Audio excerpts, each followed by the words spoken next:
حسن بھائی، میرا سوال یہ ہے کہ میں نے رامدی صاحب سے بہت بار سنا ہے کہ یہ جو سیکولرزم کے حوالے سے ہے، یہ جو سوال ہے کہ انہوں نے کہا کہ ایک مسلمان کو کبھی بھی سیکولرزم کا حامی نہیں ہونا چاہیے، کہ یعنی گویا ان کا مطلب یہ تھا کہ یہ کفر کی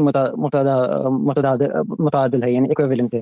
سو اگر یہ ہم اس لینس سے دیکھیں تو جو مسلمز سیکولر اور لبرل کنٹریز میں جا کر ہمیشہ کے لیے رہائش کر لیتے ہیں، یعنی نہیں کر لیتے ہیں، تو ان کا بھی تو یہی رجحان ہونا چاہیے نا کہ وہ بھی وہ پہلی یعنی وہ وہاں پہ نہ جائیں، یعنی وہاں پہ اس کے شریعت حاصل نہ کرے، کیونکہ جو آپ سیکولرزم اور لبرلزم کو آپ اپنی کنٹریز میں الاؤ نہیں کرتے، اپنی مسلم اور اسلامک دیشوں میں، تو پھر آپ وہاں پہ کیوں جانا چاہتے ہیں جو وہاں پہ آلریڈی سیکولرزم اور لبرلزم ہے؟ جی، یہ دو الگ الگ چیزیں ہیں میرے بھائی۔ پہلی چیز اس میں یہ ہے کہ اللہ تعالیٰ کی کتاب کو پڑھنے کے بعد جو نظم اجتماعی، معاشرے، ریاست اور عنان حکومت سے متعلق احکامات ہمارے سامنے آتے ہیں، ان کو سامنے رکھ کے یہ جتنے تصورات خارج میں موجود ہیں، چاہے وہ سیکولرزم ہو یا چاہے کوئی اور نظریہ ہو، ہم یہ دیکھنے کی کوشش کرتے ہیں کہ ان نظریوں کی موجودگی میں جو دینی ہدایات ہمیں دی گئی ہیں وہ ریاست کی سطح پر، معاشرے کی سطح پر روبہ عمل ہو سکتی ہیں۔ تو اس پس منظر میں یہ بات کہی جاتی ہے کہ جس وقت آپ علی الاطلاق اس چیز کا فیصلہ کر لیں کہ ریاست یا حکومتی مشنری اس کا کوئی تعلق کسی بھی مذہب سے نہیں ہوگا، تو مسلمانوں کے لیے یہ بات اس لیے قابل قبول نہیں ہے کہ اللہ کا دین جس کو ہم مانتے ہیں وہ ہمیں حکومت، ریاست اور معاشرے سے متعلق بھی کچھ احکامات دیتا ہے۔ جہاں پر ہمیں حکومت حاصل ہوگی، جہاں پر ہماری اکثریت ہوگی، جہاں پر مسلمان حکمران بیٹھا ہوگا، تو اللہ کے دین اور شریعت کے کچھ تقاضے ہیں جو اس سے متعلق ہوتے ہیں۔ آپ کو اگر بحث کرنی ہے، یعنی سیکولرزم کے جو لمبردار لوگ ہیں ان کو بحث کرنی ہے، تو ان کو ہم سے دینیاتی بحث کرنی پڑے گی، اور ہم سے یہ پوچھنا پڑے گا کہ بھئی یہ کیا وجہ ہے کہ اللہ تعالیٰ نے نظم اجتماعی یا معاشرے سے متعلق بھی یہ چیزیں مقرر کر دی ہیں، تو ہم اس کا ان کو جواب دیں گے، اور ہم ان کو بتائیں گے کہ بھئی ہمارے اللہ کے دین کے اندر یہ جو مقرر چیزیں ہیں، ان کی یہ حکمت ہے، ان کی یہ غرض و غایت ہے، ان کی یہ علت اور مقصدیت ہے۔ تو وہ ہماری اور ان کی دینیاتی بحث ہوگی۔ تو ہم لوگ پابند ہیں اللہ کی شریعت پر ریاست کی سطح بھی عمل درآمد کرنے کے لیے۔ یہ پہلی بات ہے، اس کو ذرا یہاں پر رکھ دیں تھوڑی دیر کے لیے۔ اس کے بعد اگلی بات جو سامنے آتی ہے وہ یہ ہے کہ مسلمانوں کو ایک جگہ پر یہ خطہ ارض حاصل نہیں ہوا، یعنی نہ انہوں نے غلبہ پایا، نہ انہوں نے فتح کیا، بلکہ مختلف قومیتوں کے لوگ ہیں جو ایک جگہ پر آباد ہیں، ان کو ملا کر ایک قومی ریاست وجود پذیر کر دی گئی ہے، جیسے کہ پاکستان ہے، یا جیسے دوسری جنگ عظیم کے خاتمے پر دنیا بھر میں نیشن اسٹیٹ کے طور پر چیزوں کو پیدا کیا گیا۔ مثلا دنیا کے اندر نقل مکانی ہوئی، لوگ ایک جگہ سے نکل کے دوسری جگہ پہ جا کر آباد ہوئے، تو مختلف قومیتوں، مختلف رنگوں، مختلف زبانوں، مختلف مذہبوں کے حامل لوگ ایک خطہ ارض میں رہنے لگ گئے، تو ان کی ایک وحدت کی، قومی شناخت کی علامت کے طور پر ایک ریاست کو وجود پذیر کر دیا گیا۔ ان ریاستوں کے بارے میں ہم بھی یہ کہتے ہیں بطور مسلمان بھی کہ ان کا کوئی مذہب نہیں ہوتا، اس لیے کہ وہ کسی ایک مذہب کی نمائندگی نہیں کر رہی ہوتی۔ ان کے اندر جو ریاست کی پولیس ہوتی ہے وہ کسی مذہب کی تعلیمات کے تحت نہیں چل رہی ہوتی، وہ ان عالمگیر مسلمات کے تحت کام کرتی ہے جو ہر جگہ پر مشترک ہیں۔ وہ امر بالمعروف کرے گی، نیکی کی باتوں کی تلقین کرے گی، نہی عن المنکر کرے گی، جو عالمگیر مسلمات میں اخلاق کے رذائل ہیں ان سے وہ روکے گی۔ اس کے بعد مرحلہ آتا ہے قانون سازی کا، تو پارلیمنٹ کے اندر جن لوگوں کی اکثریت ہوگی ان کے مطابق وہاں کا قانون بن جائے گا۔ مسلمانوں کی اکثریت ہے تو مسلمان قانون بنا لیں گے، منکرات ہو گئے، اب عدالت میں پیش کیا جاتا ہے تو قانون کے مطابق فیصلہ ہوگا۔ وہ قانون اگر مسلمان ہے تو دینی قانون ہونا چاہیے۔ اس کا سیکولر ریاستوں میں یا مثال کے طور پر قومی ریاستوں میں رہنے کے باوجود بھی کوئی پرابلم پیدا نہیں ہوتا، اس لیے کہ ہم اپنے قانون کے مطابق عمل درآمد کرنے کے لیے اس پر آمادہ ہوں گے۔ یہ دوسری بات ہے۔ تیسری بات یہ ہے کہ جہاں پر یہ چیزیں موجود ہیں، جیسے سیکولرزم آپ نے کہا فرانس میں ہے، باقی دنیا نے اپنایا ہوا، ہندوستان میں ہے، امریکہ کے اندر ہے، ہم بطور شہری کے جب وہاں پر جاتے ہیں تو اس چیز پر سوال بھی اٹھاتے ہیں اور اعتراض بھی کرتے ہیں کہ ریاست کا سرے سے کوئی حق نہیں ہے کہ وہ میرے دینی اور شخصی معاملات میں کوئی مداخلت کرے۔ ہم امریکہ میں رہ کر اس کے اوپر تنقید کرتے ہیں کہ ریاست کا کوئی حق نہیں ہے کہ وہ میری میراث کا فیصلہ کرے، میری میراث کا فیصلہ میں کروں گا، میں اگر ایک دینی پس منظر رکھتا ہوں تو اس کے مطابق ہونا چاہیے۔ تو ان مطالبات کو ہم یہاں پر بھی رکھتے ہیں۔ تو ریاست کا مذہب نہیں ہونا چاہیے ہے، قومی ریاست کے پس منظر میں بات کی جا رہی ہوتی ہے۔ سیکولرزم مسلمان ممالک میں قابل قبول نہیں ہے، اس لیے کہ ہمیں ریاست اور معاشرے اور نظم اجتماعی کی سطح پر دین نے ہدایت دی جن کو ہم نے روبہ عمل کرنا ہے، سیکولرزم اس کی اجازت نہیں دیتا۔ ان ممالک میں جہاں مسلمان اقلیت میں ہیں وہاں پر وہ مسئلہ سرے سے پیدا نہیں ہوتا کہ ہم نے ریاست کی سطح پر ان قوانین کا نفاذ کرنا ہے اس لیے کہ ہمیں تو یہاں پر حکومت حاصل نہیں ہے۔ یہاں جو مسئلہ پیدا ہوتا ہے بطور مسلمان کے، میرے حقوق کے، وہ یہ ہے کہ وہ دینی ہدایات جو شخص سے متعلق ہیں ان پر عمل درآمد کرنے کی مجھے آزادی ہے، تو ان میں بعض چیزوں کے اندر یہاں پر بھی غلط قوانین بنے ہوئے ہیں، اور بعض چیزوں میں اس سے زیادہ آزادی ہے جو مسلمان اکثریتی معاشروں میں ہوتے ہیں۔ میں نماز پڑھنے میں آزاد ہوں، میں اپنے دینی شاعر کے اظہار میں آزاد ہوں، مجھے کوئی اس طرح کی قدغن بندش اپنے عقائد و نظریات کے اظہار میں نہیں ہوتی۔ البتہ قانون کی سطح پر بعض ایسے معاملات ہیں جن کے اندر ہم بھی تنقید کرتے ہیں، اس میں موقع پیدا ہو گیا نہیں معاشروں کے اندر اس چیز کو اپنانے کا۔ مثال کے طور پر یہ جو وراثت کی تقسیم کا مسئلہ ہے، یہاں کا قانون بھی اس کو مانتا ہے کہ اگر آپ وصیت کر دیں اپنے دینی نظریات کے مطابق تو پھر اس کو قابل عمل سمجھا جائے گا، تو یہ تبدیلی آ رہی ہے۔ تو اس کا اس سے کوئی تعلق نہیں ہے کہ ان ممالک میں دین کا تقاضا ہے کہ آپ نہ آباد ہوں، یا دینی لحاظ سے ممنوع ہے، نہ دینی لحاظ سے ان ریاستوں میں آ کر آباد ہونا ممنوع ہے، نہ دینی لحاظ سے جن مسلمان ملکوں میں سیکولرزم آ گیا ہے وہاں سے ہجرت کرنا لازم ہو گیا ہے۔ ہم نظریے پر تنقید کرتے ہیں اور نظریے کی تصحیح، نظریے کی درستگی اور نظریے کی بہتری کے لیے عمل کرتے ہیں۔ جی شکریہ حسن بھائی، لیکن میرا یہ کاؤنٹر آرگومنٹ یہ ہوگا کہ اگر آپ جس ملک میں اگر آپ جا رہے ہیں وہاں پہ آپ کو پتا ہے کہ وہاں پہ اللہ کی شریعت نہیں چلے گی اور آپ خوشی خوشی اس کو سراکوں پر مانتے ہیں، تو یہ کفر ہے میرے نزدیک۔ نہیں، ایک سیکنڈ، اللہ کی شریعت نہیں چلے گی سے کیا مراد ہے؟ وہ تو اللہ کو مانتے ہی نہیں ہے۔ نہیں، جو آپ جن ملکوں میں آپ ہجرت کر رہے ہیں وہاں پہ آپ جانتے ہیں کہ وہاں پہ سیکولرزم غالب ہے، وہاں پہ سیکولر لاز ہے۔ یہاں رک جائیے نا، ایک ایک کر کے چلتے ہیں۔ جن ملکوں پہ آپ جا رہے ہیں وہاں اللہ کی شریعت نہیں چلے گی، ذرا اس کو واضح کریں، یہ کیا مراد کیا ہے؟ اللہ کی شریعت کے دو پہلو ہیں، ایک شریعت ہے جو فرد سے بطور فرد متعلق ہوتی ہے، ایک وہ ہے جو ریاست اور مثال کے طور پر یہ پورن انڈسٹریز وہاں پہ اس کی ٹیکسز آپ کی عیال اور فیملی میں سرکولیٹ کرتی ہیں، جو ایجوکیشن سسٹم ہے ان میں جو غیر اسلامی یعنی جو کچھ پڑھاتے ہیں، یا پھر جو یعنی پبز ہو گئے، بارز ہو گئے، یا بھی اور بھی فحاشی اور حرام کی انڈسٹریز ہے، وہاں پہ سرکولیٹ اور درآمد کرتے ہیں، تو ان سب کو وہ تو نہیں اسلامی اصولوں پہ تو نہیں چلتا نا۔ نہیں، تو اسلامی اصولوں پہ نہیں چلتا اس لیے کہ وہ اپنے آپ کو مسلمان نہیں کہتے نا۔ سوال اس جگہ پر رہی ہے جو سوال پیدا ہوا ہے، ایک چیز کو قدم بہ قدم لے کے چلتے ہیں۔ ان ملکوں کے اندر شریعت کا قانون نافذ نہیں ہے، یہاں پر رک جائیں ذرا۔ شریعت کے قانون کی دو پہلو ہیں، ایک وہ جو فرد سے بطور فرد متعلق ہوتا ہے۔ مجھے اگر جس دن بطور فرد کے یہاں پر اپنے دین پر عمل درآمد کرنے کے لیے پابندیوں کا سامنا کرنا پڑا تو ایک لمحے کے توقف کے بغیر یہاں سے ہجرت کر کے ان جگہوں پہ جاؤں گا جہاں پر مجھے اپنے دین پر عمل درآمد کرنے کی آزادی ہو۔ یہ جو پہلی چیز ہے فرد سے متعلق شریعت کے احکامات، اس میں بتائیے، ایک ایک کر کے چلیں گے، اس کے بعد آگے کی چیزوں پہ بھی جائیں گے۔ پہلے یہ بتائیے، میں یہاں پر بیٹھا ہوں، اس وقت امریکہ میں ہوں پچھلے 5-6 سال سے، مجھے یہ بتائیے کہ وہ کون سی چیز ہے جو شریعت کا مجھ سے بطور فرد ایک تقاضا تھا اور وہ پورا کرنے میں یہاں کی ریاست یا یہاں کی حکومت یا سیکولرزم مزاحم ہے وہ ایک چیز پہلے نشاندہی کریں۔ جی یہ تو وہ ڈائریکٹلی تو نہیں ہے، لیکن بیہائنڈ کیمرا تو یعنی ایک سیکنڈ نا بھائی، ہمیشہ اس میں کوئی تردد کی بات نہیں ہے، ڈائریکٹلی اور انڈائریکٹلی نہیں، مطالبات متعین ہیں اور محکم ہیں بطور انسان کے۔ میں بطور مسلمان ہوں تو مجھ پر یہ بتا دیا گیا ہے کہ تم نے 5 وقت نماز پڑھنی ہے، یہ میرے ذات سے متعلق چیزیں ہیں۔ تم نے مثال کے طور پر رمضان میں روزہ رکھنا ہے، تم نے استطاعت رکھتے ہو تو حج کرنا ہے، تم نے زکوٰۃ دینی ہے، تم نے نکاح بیاہ کرنا ہے تو اس کے یہ تقاضے ہیں، تم نے معاملات کرنے تو اس کے یہ تقاضے ہیں۔ یہ ساری چیزیں مجھے شریعت نے بتا دی ہیں۔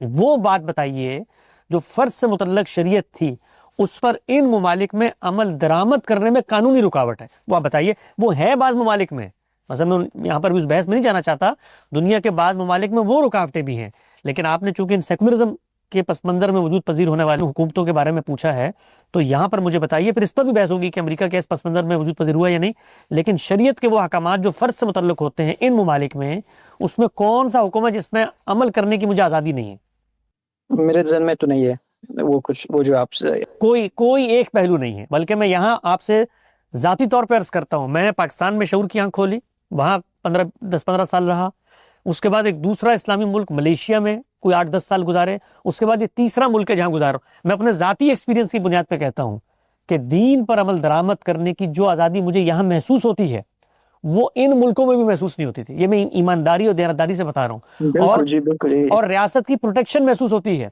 میں گفتگو کروں، اپنے دینی نظریات کا اظہار کروں، مجھے پتا ہے کہ پاکستان کے اندر اگر میں کام کروں 4 دن بعد میرے ساتھ کیا ہوگا. ملیشیا میں قانون کی سطح پر ریاست نے اجازت نہیں دی مسلمان ہونے کے باوجود کہ تم اپنے دینی نظریے کو زبان سے بھی نکال سکتے ہو، اس تک کی اجازت نہیں تھی. اس ملک میں بیٹھ کر ہم پوری آزادی کے ساتھ، پورے اعتماد کے ساتھ جو ہم سے متعلق دین کی ہدایت ہے، یہ ہمارا فہم ہے، اس کو بیان کرتے کوئی پرابلم نہیں ہے. جو دوسری بات آپ نے کی، شریعت کے وہ احکامات جو ریاست سے متعلق ہیں، نظم اجتماعی سے متعلق ہیں، وہ تو اس وقت ہم سے متعلق ہوتے ہیں، اس وقت ان پر عمل درآمد کا تقاضا پیدا ہوتا ہے جب ہمیں اقتدار ملتا ہے. قرآن مجید نے بتایا الذی ان مکناہم فی الارض فاقاموا الصلاۃ وآتوا الزکاۃ، جب ہم ان کو زمین میں اقتدار دیتے ہیں. ومن لم یحکم بما انزل اللہ فاولئک هم الکافرون فاولئک هم الفاسقون، وہ لوگ جنہوں نے اللہ کی حدود کو نافذ کرنا تھا وہ نہیں کرتے تو اللہ کا ان پر یہ عتاب اور عقاب ہے.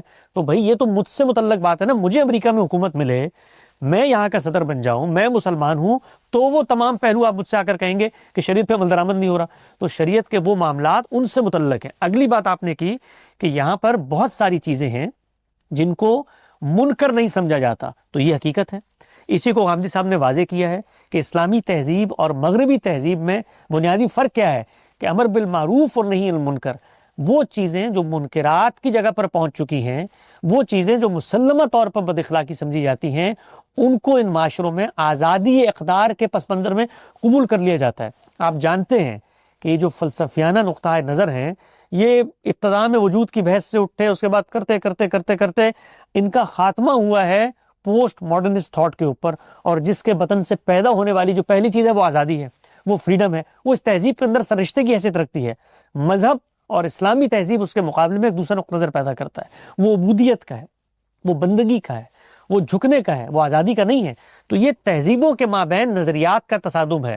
اس نظریات کے تصادم میں اپنے نظریے کا فروغ کروں گا تو اس سے اچھی کیا جگہ ہوگی کہ اس معاشرے کے اندر بیٹھ کے کروں، اپنے ہم خیال لوگوں کے ساتھ مل کر کروں. اور خود ان نظریات کا پرچار کرنے والے یہاں پر لوگ موجود ہیں. آپ کے خیال میں پورا امریکہ پورن انڈسٹری چلاتا ہے؟ بھائی میں جس ریاست کے اندر رہتا ہوں، میری سڑک کے اوپر ہے نا، میجورٹی تو کنزیوم تو کرتا ہے. نہیں کیا دوبارہ کہیے گا، آواز کٹ گئی. میجورٹی تو کنزیوم تو کرتا ہے نا، دیکھتے ہیں نا. کنزیوم آپ کو پتہ ہے پورن انڈسٹری کو دیکھنے والوں میں جو کنزمپشن کے اعتبار سے کبھی موقع ملا دیکھنے کا کہ کنزیومرز دنیا میں سب سے زیادہ کہاں ہیں؟ پاکستان میں. کیوں بھائی؟ تو پاکستان سے ہجرت کر جائیں آپ، کیونکہ پورن انڈسٹری سب دیکھ رہے ہیں. نہیں وہ تو، لیکن وہ کیا آپ یعنی پاکستان کی کانسٹیٹیوشن میں پورن کو آپ حلال یعنی ایک لیگل بھی سمجھتے ہیں؟ یہاں کے کانسٹیٹیوشن میں پورن کو حلال قرار دیا گیا ہے. ایسا ہرگز نہیں ہے. میری ریاست کے اندر، یہ جہاں میں بیٹھا ہوا ہوں، پاکستان کے مساوی ریاست ہے ٹیکسس کی، امریکہ کی چوتھی بڑی ریاست ہے، پوری 50 ملکوں کی اکانومی سے بڑی اس کی اکانومی ہے. یہاں پر اگر پروسٹیٹیوشن کرتے ہوئے آپ پکڑے جائیں تو ذرا سزا گوگل پہ نکال کے پڑھ لیں. یہاں پر اگر آپ کو اس طرح کا کام کرتے ہوئے پکڑے جائیں، اسٹریٹ کے اوپر کوئی کسی خاتون کے ساتھ اس طرح کا معاملہ کرتے ہوئے پکڑے جائیں، تو یہ منکر کو تسلیم کرتی ہے دنیا. کوئی ایسا نہیں ہے. وہ جو بحث پیدا ہوئی ہے وہ ایک غلط جگہ سے پیدا ہوئی ہے. جو ان کے علم یا تہذیب میں اس کو ایک جگہ ملی ہے، وہ یہ کہ جو لوگ یہ کام کر رہے ہیں بعض جگہوں پر، امریکہ میں بھی بعض جگہوں پر، وہاں پر کیا ان کو یہ قانونی تحفظ حاصل ہے کہ یہ ان کا اختیار ہے؟ یہ وہ بحث ہے. یہاں پر نہ اس چیز کی بحث ہے کہ منکر کو منکر ماننے سے انکار کر دیا گیا ہے، نہ وہاں پر یہ ہے کہ جی آپ آئیے پورنوگرافی کو اسکولوں میں پڑھائیے اور بچوں کو ترغیب دے کے بڑے ہو کے پورن اسٹار بنو. ایسا کبھی نہیں ہوتا. ہر معاشرہ اقدار میں گناہ ہوا ہوتا ہے، اس کے اندر بعض خرابیاں ہوتی ہیں.